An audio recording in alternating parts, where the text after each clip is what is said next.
Good morning everyone. ঘুম থেকে উঠে গোপালের শয়ন আমার তোলা হয়ে গেল। গোপালকে ধূপ ধুনো দিয়ে একটু জল বাতাসা দিয়ে দিনটাকে শুরু করলাম। এই যে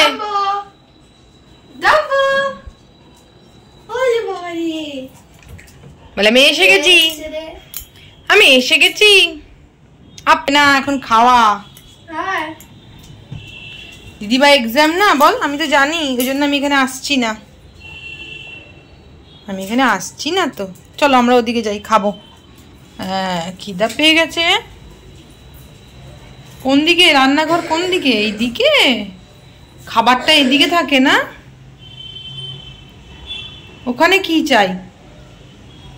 ওখানে কি চাই? চলে আসো। সব জানে কোথায় খাবার আছে, কি আছে। চলো ওদিকে চলো। এখন আমার ঘন্টুর খাবার টাইম হয়ে গেছে। চলো চলো চলো, লাঞ্চ টাইম। লাঞ্চ করতে হবে তো। কি এক্সাইটেড থাকে খাওয়ার সময় হলেই। চিকেন দিয়ে, সোয়াবিন, সমস্ত সবজি টবজি দিয়ে সিদ্ধ করে দিয়েছি। এখন আবার রান্নাও করতে হবে। ওকে নিয়ে বসে থাকলে পরে হবে না। খাবার দেবো। এই ছিল এক্সাম বলে স্কুল পাঠাইনি। ওকেও পড়া নিজে নিজেই পড়ে, আর পড়া হয় না। এখন তো বড় হয়ে গেছে, আর ও একটু বেশি সিনসিয়ার, ওই জন্য অসুবিধা হয় না। এখন আমি আর এনাদি টিফিনটা খেয়ে নিই, আর ডাম্বুকে একটু বেঁধে দিই। না হলে না কিচ্ছু করতে দেবে না আমাদেরকে, এত দুরন্তপনা করবে। খেয়ে নাও, খেয়ে নাও। কি করছিস রে তোরা দুজনে? দুজনে মিলে কি করছে? দুষ্টুটা শুয়ে শুয়ে দিদির সাথে। এ মা, আবার অন্যা, আবার অন্যা টানাটানি। তাই ভাবি, চুপ করে থাকার ছেলে তো আমার নয়। ওই যে হাত দিয়ে তোকে আবার চাপ দিচ্ছে। দিদির পড়াশোনা হচ্ছে, আর মাঝে মাঝে ভাইকে নিয়ে একটু আদর। এখন দেখো ওর ঘাড়ে পা দিয়ে জানলায় উঠছে। ওই জানলা দিয়ে বসে বসে দেখতে খুব ভালোবাসে। আসলে আমার যে হেল্পিং হ্যান্ড ঘর মুছতে এসছে তো, এবার আমি ওই জন্য ডাম্বোকে এদিকে নিয়ে এলাম। ও একটু ভয়ও পায়। প্রথমে ওকে আদর করতে হবে, মুখে একটা পুতুল নিয়ে থাকবে।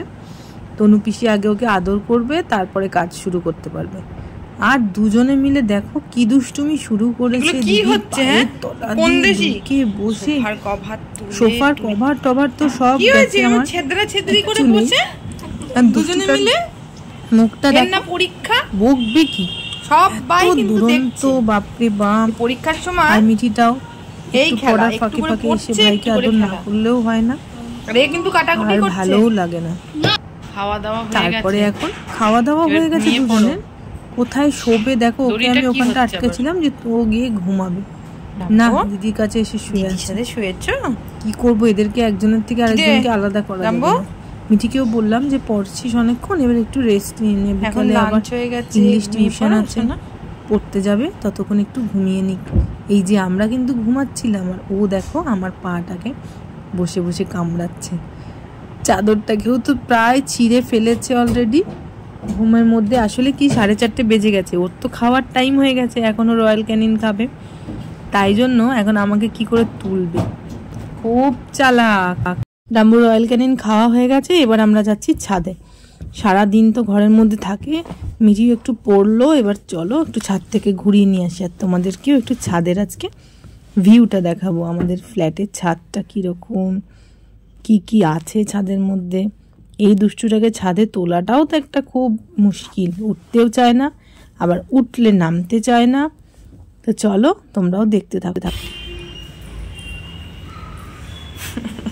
আয়, আসবি না? আসো। ওঠানো বিশাল চাপ। এবার একবার উঠতে শুরু করে দিলে গড় গড় গড় গড় করে উঠবে। এইদিকে চল, আগে ওইটা করে নি।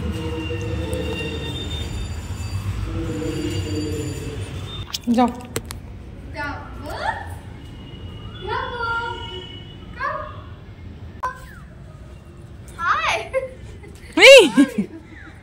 নেকু খুব আনন্দ, ছাদে এলে খুব খুশি হয়।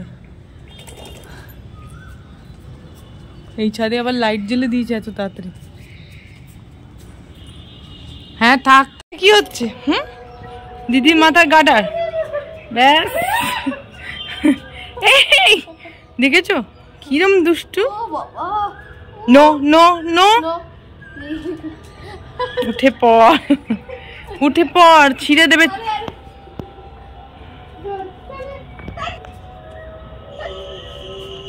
খেল তো, দৌড়াদৌড়ি করে খেল, খালি দুষ্টুমি, ও দৌড়াবে না।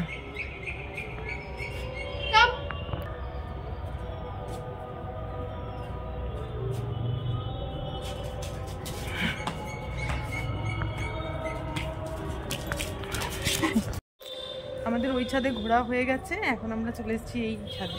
আমাদের ফ্ল্যাটের ছাদটা দেখো ভীষণ বড়, দুদিকে দুটো ডিভাইড করা।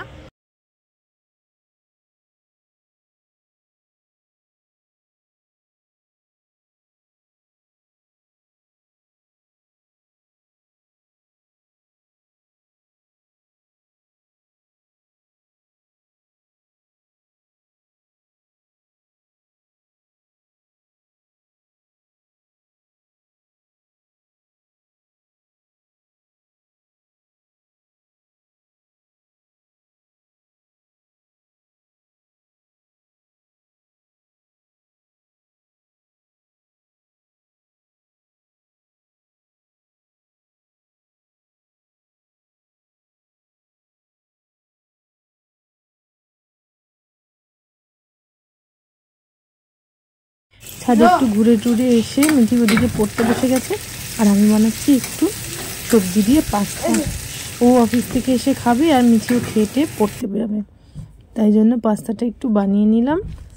খুব একটা বেশি ভালো করে করিনি, শর্টেই করেছি, যাই হোক সবজিগুলো একটু পেটে গেল। আর দিদি যেহেতু খাবার খাচ্ছে, তাই ভাইয়ের তো টপ টপ করে জিভ দিয়ে শুরু হয়ে গেছে পড়া। যাই হোক ওরও খাওয়ার হয়ে গেছে, মিঠিকে এখন খাইয়ে টাইয়ে পড়তে দিয়ে আসি। এই যে এই যে